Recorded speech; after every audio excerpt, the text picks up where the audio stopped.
Hey everyone, my name is Gloria and welcome back to another video. Today I'm going to be doing a book haul, just some books that I've acquired in the last month or so. I have 22 books to talk about. The majority of these are from little free libraries, some were from Goodwill, some were gifted. So just a random little haul of books. Let's get into it. The first stack of books I have are all historical fiction, which is one of my favorite genres. I'll start with The Children's Blizzard by Melanie Benjamin. This was a gift from, I guess technically Penguin Random House, but I actually won this book in a giveaway from Angie from the Science Mama. She has a book club, Adventures in History book club, and this was the June pick. I didn't get to finishing it in June. I am reading it though. This is my current book. This is a historical fiction that came out this year, and it is set in the late 1800s in the Midwest Dakota territory, and it follows a big blizzard that hits that area, and children who are in a schoolhouse get stuck behind. It follows two sisters and their stories and a reporter. This book mainly touches on the immigrants who came to the Midwest because of the Homestead Act to procure land and make a life for themselves. In actuality, the land is pretty devastating and hard to live on. I heard this book is very sad, it's quite informative, and it's based on a true story, and I'm enjoying it so far. Then for the same Adventures in History book club, I picked up Beneath the Scarlet Sky by Mark Sullivan.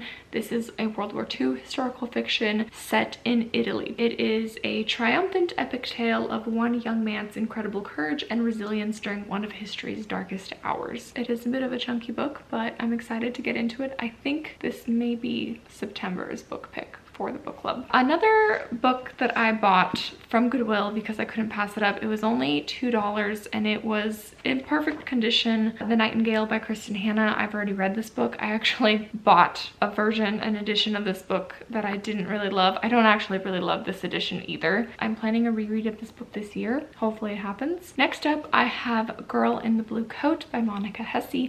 This is a World War II historical fiction set in Amsterdam. The main character is a girl working for the underground black market, and I think that she has to encounter smuggling Jews and deal with that situation. This year I'm participating in Chantel and Intentional Life's Read Your Bookshelf Challenge. I'll link the video of the monthly prompts and the books that I plan to read for those. The prompt for July is to read a book with the title starting with the first letter of your name. My name's Gloria, letter G, Girl in the Blue Coat. Then I literally found this book on the sidewalk, in the middle of the sidewalk when me and my friend were going on a walk. It's called A Woman of War by Mandy Robotham. A forbidden love, an impossible choice, a fight for survival. Now, just looking at this book, it feels like it's going to be a very cheesy World War II historical fiction. Then I looked it up on Goodreads and it actually has a pretty high rating, and there's a lot of mediocre World War II historical fiction books that have lower ratings. The main premise is that the main character, Anke Hoff, is assigned as a midwife to one of Hitler's inner circle. If she refuses, her family will die. She's torn between duty as a caregiver and her hatred for the Nazi regime. Sounds like it could be bad, but it could be good. You know, you just never know. Can't judge a book by its cover. The other one that I found in a little free library is The Guernsey Literary and Potato Peel Pie Society by Mary Ann Shaffer and Annie Barrows. I've watched the movie on Netflix. I really enjoyed it. Haven't read the book. This is a beloved World War II historical fiction, and the main little blurb about it is January 1946, writer Juliet Ashton receives a letter from a stranger, a founding member of the Guernsey Literary and Potato Peel Pie Society, and so begins a remarkable tale of the island of Guernsey during the German occupation and of a society as extraordinary as its name. Looking forward to reading that. Then I picked up Sarah's Key by Tatiana de Rosnay. This is also a World War II historical fiction set in Paris, July 1942. Sarah, a 10-year-old girl, is taken with her parents by the French police as they go door to door arresting Jewish families in the middle of the night. Desperate to protect her younger brother, Sarah locks him in a bedroom cupboard, their secret hiding place, and promises to come back for him as soon as they are released. And then it jumps to present time. An American journalist is investigating this story, also pretty highly rated on Goodreads. The next book I found is Cutting for Stone by Abraham Verghese. This book says that it is a sweeping, emotionally riveting novel about about an enthralling family saga of Africa and America, doctors and patients, exile and home. I don't know that much about this book. I haven't had many people talk about it or tell me anything about it, but I know that it's been on my TBR for a while. I think also because it's a very highly rated historical fiction. Okay, the last historical fiction that I found as well is Abundance by Sena Naslund, a novel of Marie Antoinette. Now, I loved the 2006 Marie Antoinette movie with Kirsten Dunst, and I feel like this book is giving me those vibes. When I originally saw this in a little free library, I thought it was a nonfiction, which got me excited, but then I figured out that it was historical fiction from Marie Antoinette's perspective. She was a queen in France and lived this crazy life and had this crazy life, and eventually she was imprisoned and beheaded, I believe, because of the French Revolution and during that time. But I'm excited to read it. I'm sure that there'll probably be some factually incorrect information in here, but it could be really good.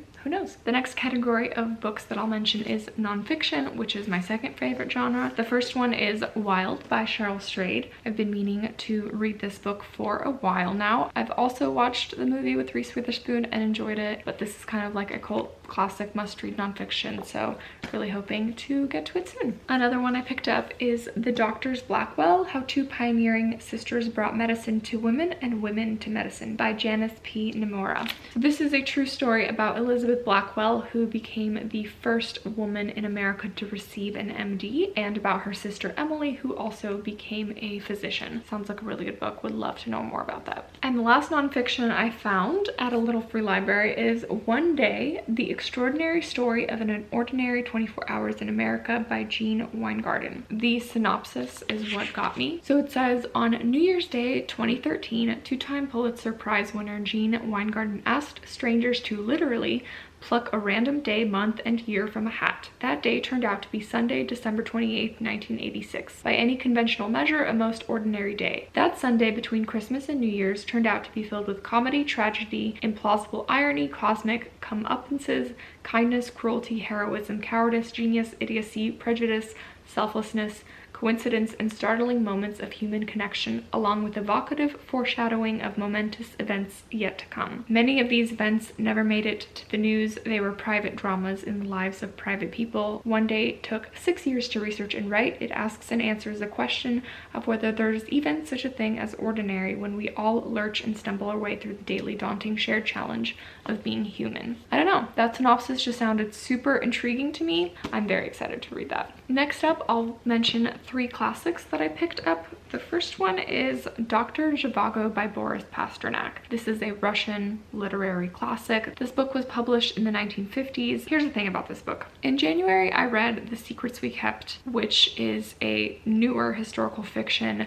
surrounding the writing and publication of this novel. I did learn a lot about it, found it quite interesting. Didn't really like that book per se, but this novel was written in the Soviet Union behind the Iron Curtain under kind of secrecy, and the manuscript was released and published secretly in Italy, and then it was snuck into the US, translated and published, and through a spy network distributed to Russian citizens so that they could read this novel. It very much went against the communist state. I'm sure that there is a lot of political matter in this book as well. I think the main hesitation to read this book is, if I'm getting my facts straight, the main characters are having an affair. So it's like a guy cheating on his wife with his mistress. I really don't like that concept. I don't like adultery in books. So not my favorite thing if that is one of the main themes in this novel. But I also want to read it because it's classic Russian literature and I'm Russian and I feel like I owe it to myself to pick up more Russian works. I don't know when that will happen because I'm incredibly intimidated and scared that I will be very bored and not understand anything that's going on. But I have this great edition. I feel like I need to read it. Another classic that I picked up is The Sun Also Rises by Ernest Hemingway. I have never read an Ernest Hemingway. Don't really know anything about the guy except that he, right here says, was involved during World War I as an ambulance driver, and he was wounded in Italy, and then he lived in Paris in the 1920s and started writing fiction. This book is set in the 1920s and deals with the lost generation, which are the people post World War I, and kind of their life in 1920s Europe.